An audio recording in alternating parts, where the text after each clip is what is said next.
flight MH370, that went missing in 2014. Rusli Kusmin told a press conference on Wednesday that their boat was only 2 kilometers away from where the plane hit the water in the Straits of Malacca.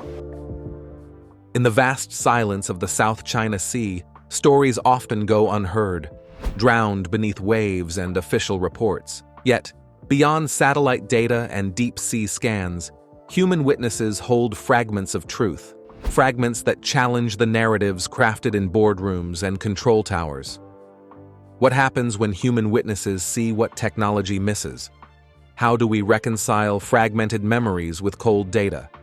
Beyond satellite signals and deep-sea scans, these questions lead us into shadows where truth and silence intertwine. This is a journey into those shadows, where memory and mathematics collide, and where the search for MH370 takes on a new dimension. 10 years ago, Malaysia Airlines Flight 370 disappeared shortly after taking off from Kuala Lumpur. An international search and rescue operation was launched.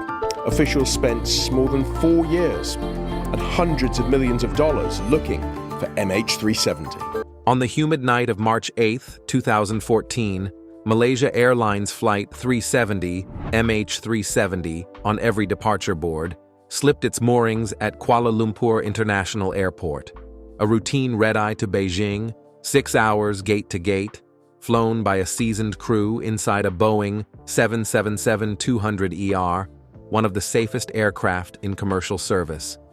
Yet somewhere between midnight and dawn, the jet vanished, taking 239 souls and an uneasy slice of the world's confidence with it.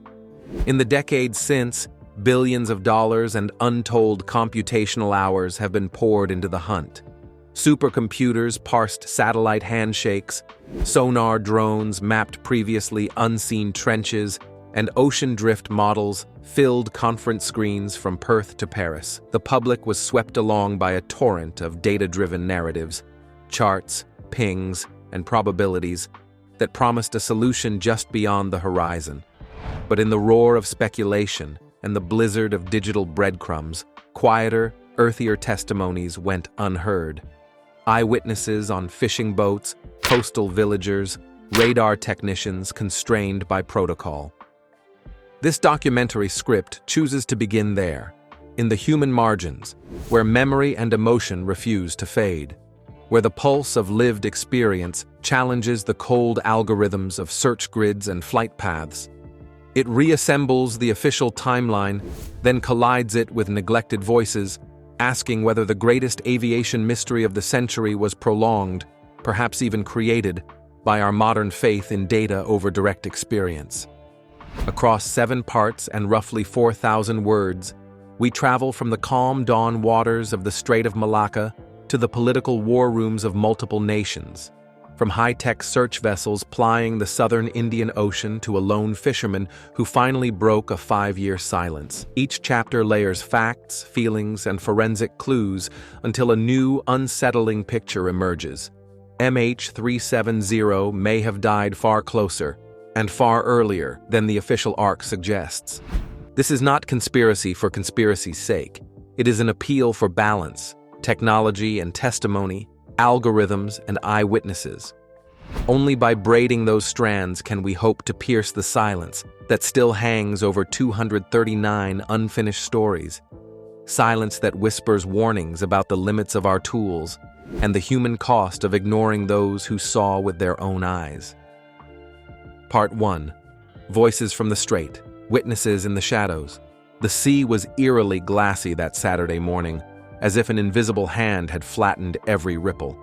Between 6:30 and 7 a.m. local time, I leaned on the gunwale of my weather-scarred trawler, lungs filling with diesel salt air.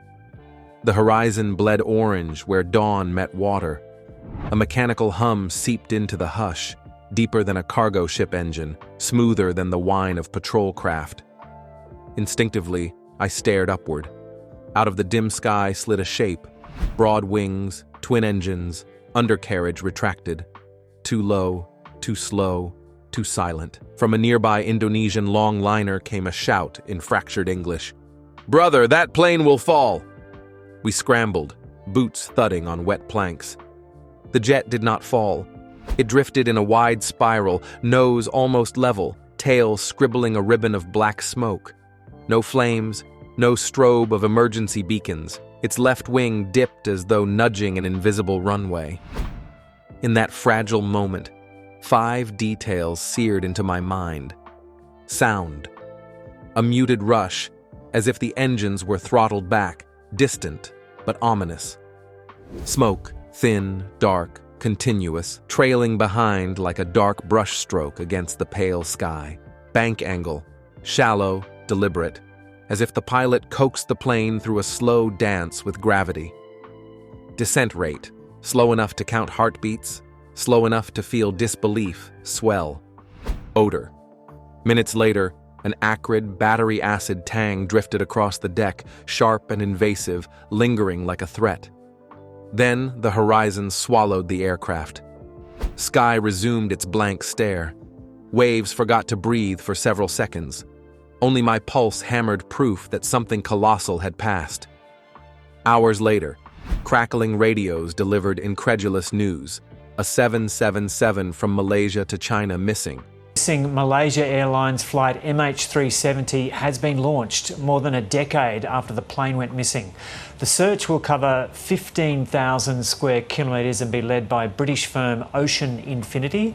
Search underway in the South China Sea. We traded glances. The South China Sea? The bird had flown west, right over us, toward the Andaman. For 5 years, our story stayed locked in logbooks and late-night dockside whispers. Some tried reporting to local officials. Paperwork vanished. Others sent emails to hotlines that never replied. We were told, without anyone saying the words, that Fisherman lacked the vocabulary of radar plots and satellite pings. Our eyes could not compete with electrons. Yet every tide change, I replayed the scene. The spectral glide, the chemical stench, the hush that tasted like dread. Memory became a private vigil, until speaking felt less like confession than obligation. If the world truly wanted answers, it had to start here, beneath the flight path that official maps ignored. The sea, usually generous with stories, had swallowed ours whole. But beneath the surface of silence, we hold on to the details, fragile, human, and urgent. They are the missing coordinates in a map drawn by machines, a reminder that truth is sometimes whispered, not just calculated. What made this encounter so haunting wasn't just the strange behavior of the plane, but the sense of abandonment that followed. No search parties appeared near the strait where we saw the smoke trail.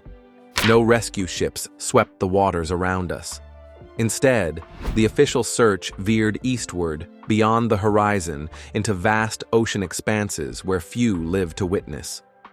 It is time to stop listening and time to start looking, say the searchers. So they have selected a 15 square mile area here around these pings to start looking. To give you an idea of how big that is, it's about 2/3 the size of Manhattan. And another clue this morning, they have found an oil slick about 3 miles to the northwest from this area. Our testimony was lost in translation.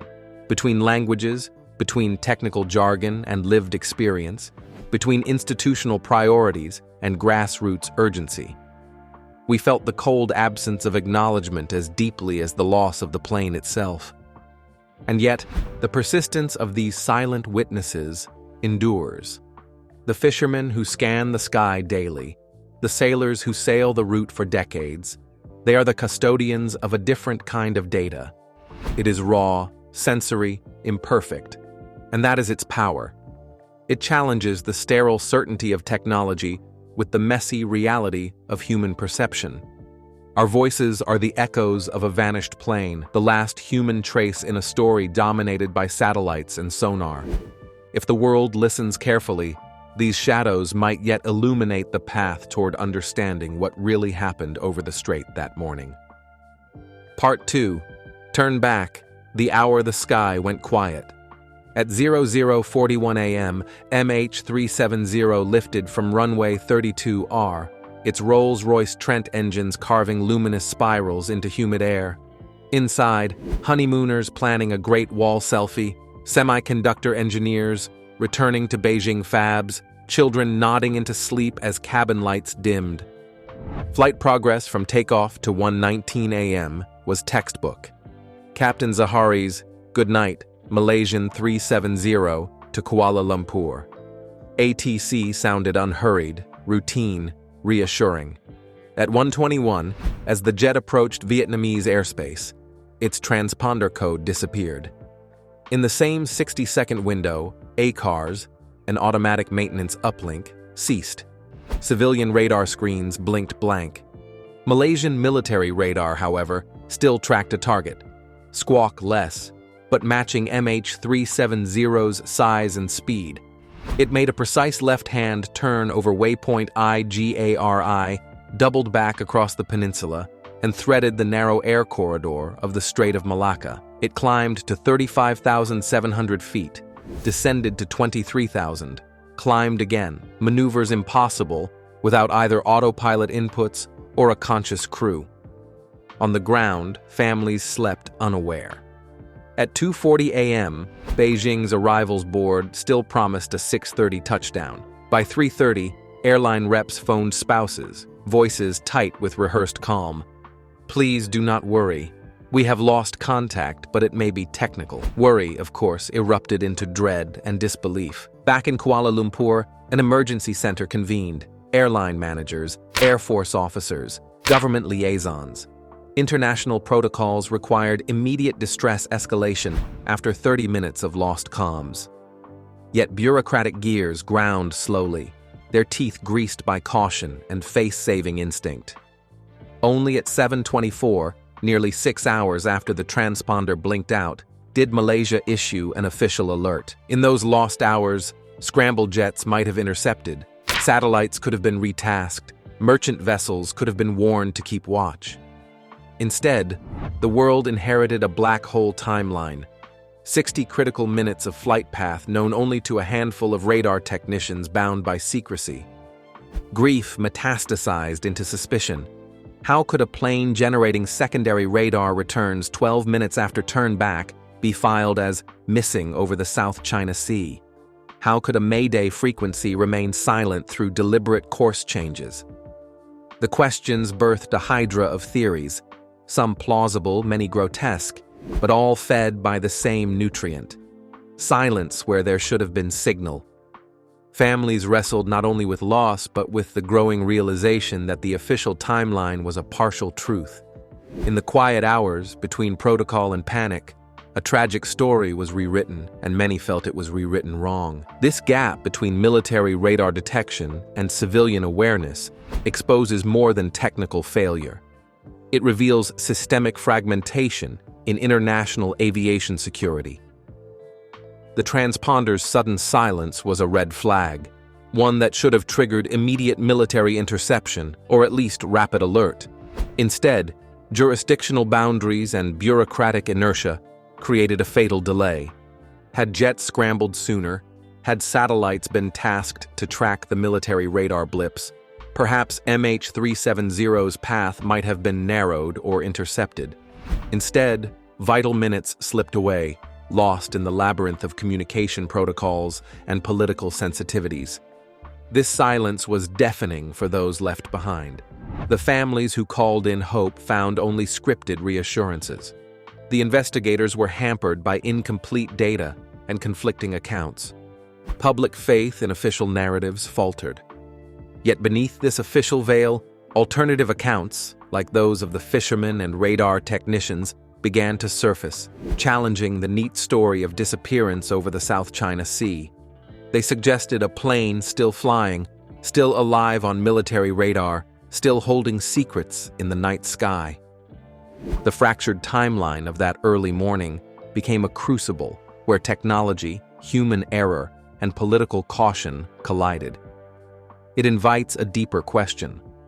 How did a sophisticated modern airliner vanish so completely in an age of unprecedented surveillance? The vivid recollections of the fishermen in the Strait of Malacca contrast sharply with the official narrative that dismissed the plane's presence in those waters. While the military radar silently tracked the plane as it circled back over the peninsula and crossed the strait, the voices on the water witnessed something no one officially acknowledged. This disconnect, the gap between human observation and bureaucratic response, is at the heart of the MH370 mystery. The silence from official channels in those crucial hours allowed the story to fracture, leaving those who saw with no platform to be heard and those searching confined to an ever-shifting map of probabilities.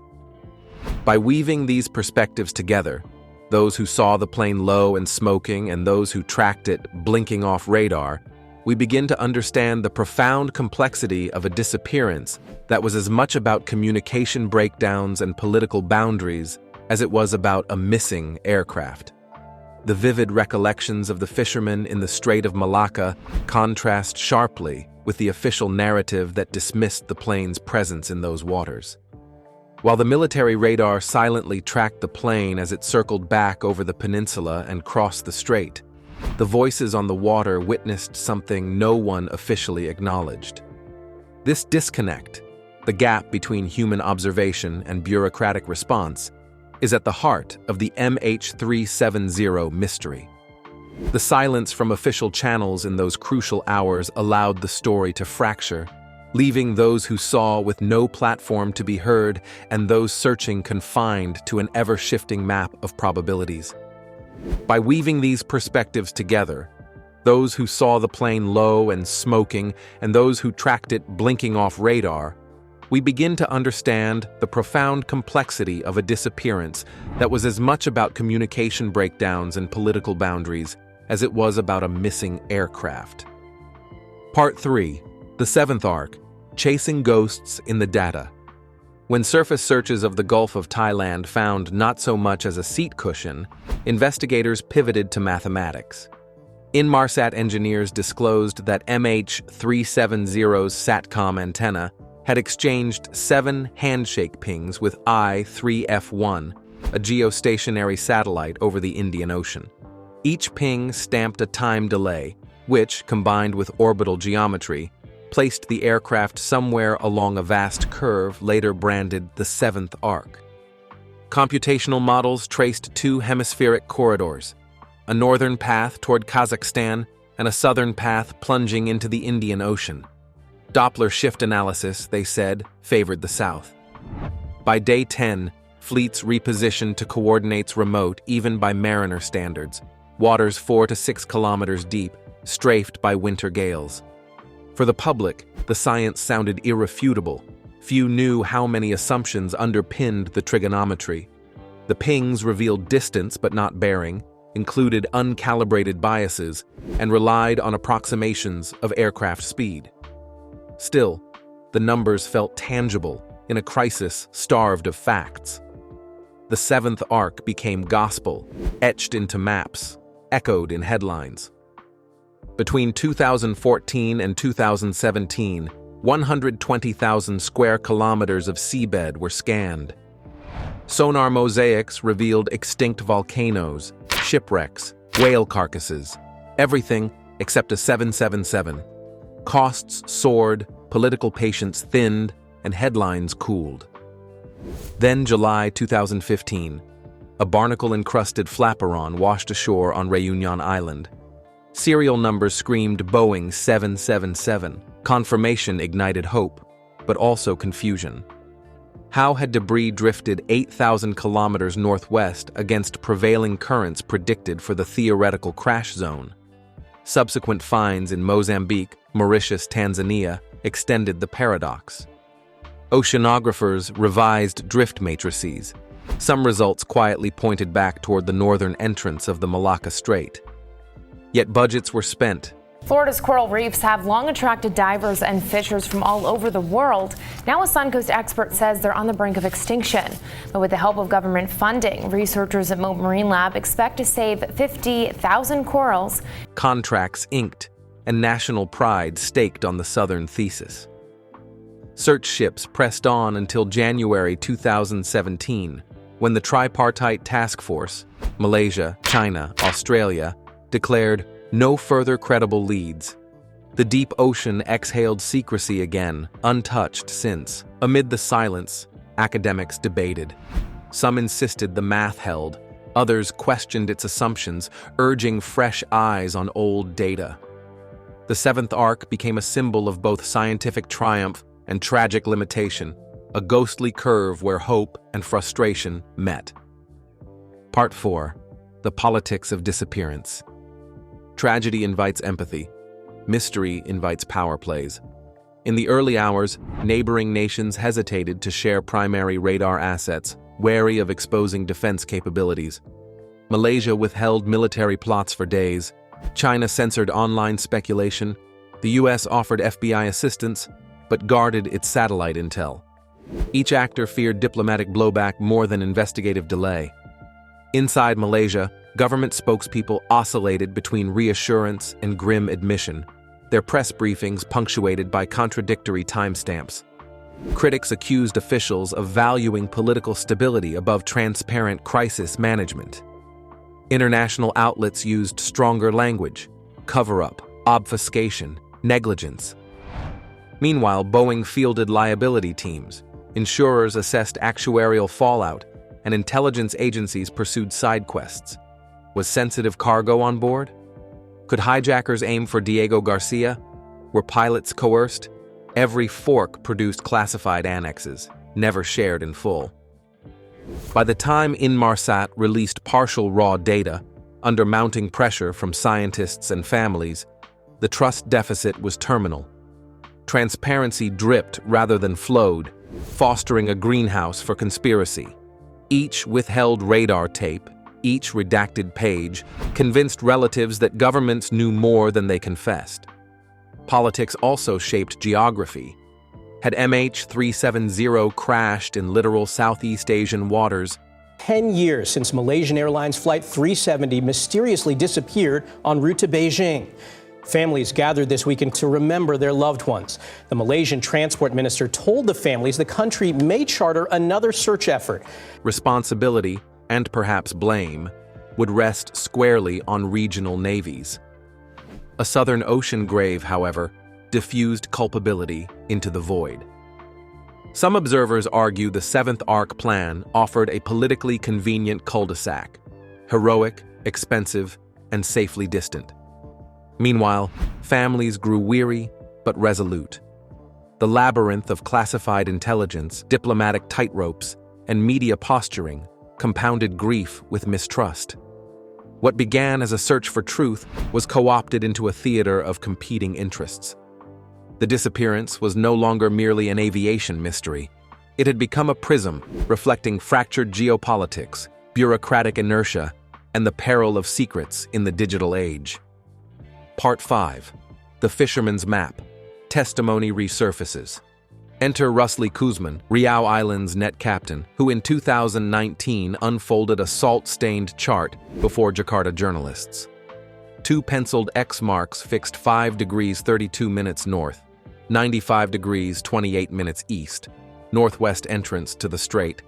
Time stamped 2:25 a.m., March 8th. He spoke softly, Indonesian lilt thick. Like a kite losing wind. Black smoke. Strange smell on water. Reporters scoffed until he produced the vessel's GPS logs, verified by an NGO marine tracker. Radar AIS overlays showed 0 commercial flights scheduled in that slot. His account dovetailed with 2 other crews who filed similar but ignored statements in 2014. Aviation sleuths cross-checked drift simulations, releasing virtual debris at Kuzman's coordinates, letting it ride monsoon currents for 18 months, then harvesting endpoints: Réunion, Mozambique, Madagascar. The pattern fit better than some official hydrodynamic runs, which began from distant locations thousands of kilometers east. Kuzman's map added a new, tangible point of departure to the debris narrative, a geographic anchor rooted in human observation. Why, then, was the site never combed? Authorities cited depth, 80 to 200 meters, and cluttered seabed from centuries of wrecks. Independent salvage divers countered, that's precisely the depth where side-scan sonar excels and ROVs are affordable. The seabed here is no abyss. It is a shallow graveyard of history, yes, but also a reachable domain for modern technology. In truth, no expedition, commercial or governmental, has yet spent a single survey hour on those shallow grids. Kussmann's testimony cracked the narrative veneer. Families petitioned for renewed searches. Crowdfunding drives promised fuel, yet jurisdictional red tape and perhaps reputational risk kept hulls from sailing. Local officials dismissed whispers as fantasy, fearing that confirming this location might disrupt official investigations and expose failures. But to those who lived along the route, the skies and seas remembered. Stories filtered through generations of fishermen and traders, memories often fragmented yet persistent. They spoke of unusual smells and smoke plumes, of planes out of place, of a silent urgency that never faded. For these coastal communities, the event was not just an aviation mystery, but a lived trauma etched into their nightly voyages. This chapter rekindles a key question. When technology fails to find truth, can the human voice? Kussmann's map is more than coordinates. It is a compass pointing toward accountability, empathy, and finality. It challenges the silence imposed by distant authorities and insists that truth begins with those who watched the skies and sailed the seas. Part 6. Currents, barnacles, and the mathematics of absence. Physical evidence, unlike testimony, cannot misremember. Microscopic analysis of barnacles on the Réunion Flaperon revealed warm water growth rings inconsistent with the frigid latitudes south of 35 degrees south. Chemical isotopes traced feeding grounds nearer the equator. Oceanographers argued the part likely spent significant drift time in tropical eddies before beaching, caught in a slow, swirling ocean dance far from the deep southern corridors the official search focused on. Further, debris impact testing suggested the wing flap had detached at low vertical speed, compatible with a controlled glide or ditch, not a 500-knot dive. Combine low-energy breakup with eyewitness descent, and a new storyboard forms: smoke-induced cabin evacuation, crew incapacitation, autopilot fighting asymmetric thrust, final manual attempt to ditch near shipping lanes. Each data point alone proves nothing. Together, they outline an alternate ending startlingly close to populated waters. Yet, confirmation demands wreckage, and the wreck lies where no one has earnestly looked. Mathematics here is double-edged.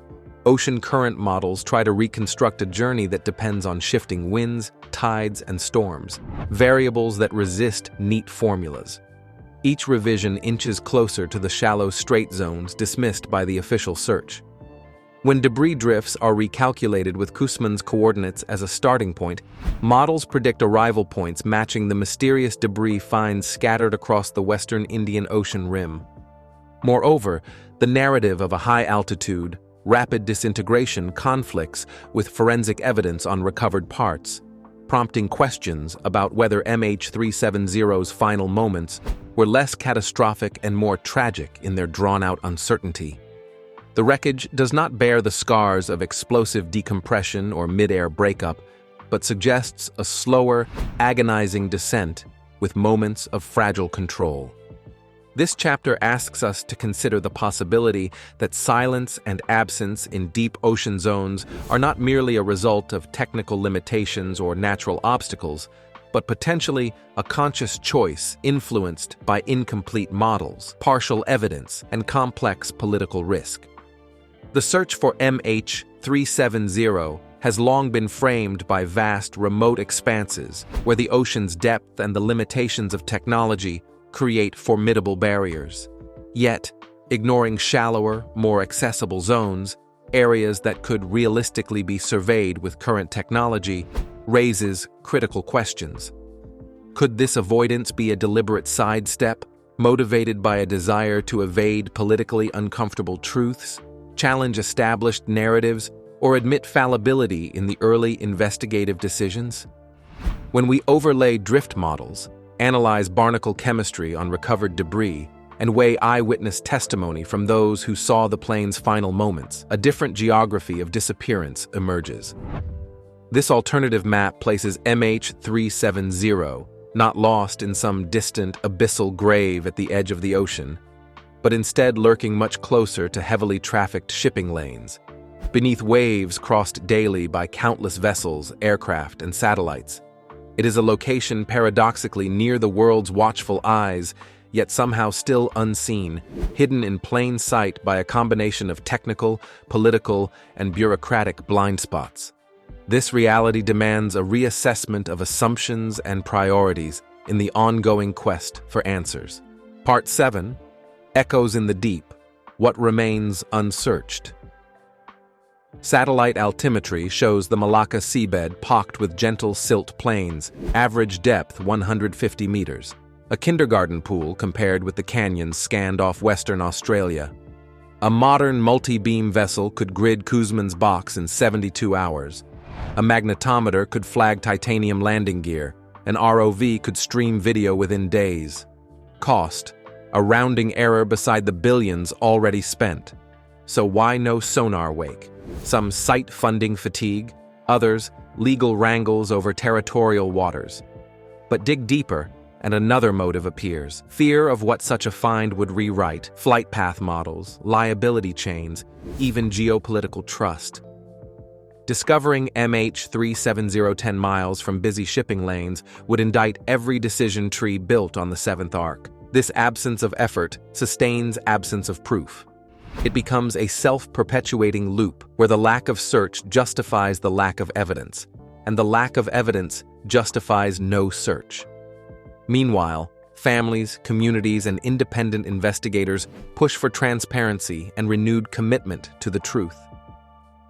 If MH370 rests in shallow, murky waters near the Malacca Strait, we owe it to the lost to sail there, to dive there, to search there. Not just for wreckage, but for closure, an end to the silence that has haunted so many.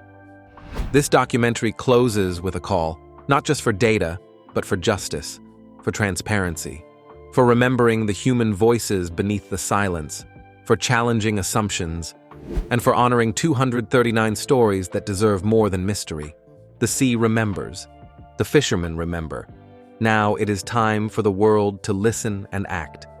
The story of MH370 is not just about a missing airplane.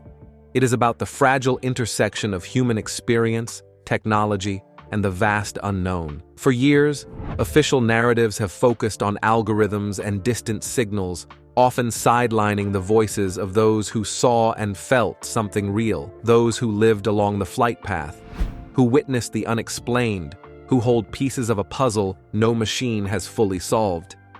As the search for answers continues, we must ask ourselves, are we willing to look beyond data and maps, to listen closely to the whispers of those in the shadows? Can accountability and empathy guide us where technology falls short? The depths of the sea conceal many secrets, but silence is a choice, not a necessity.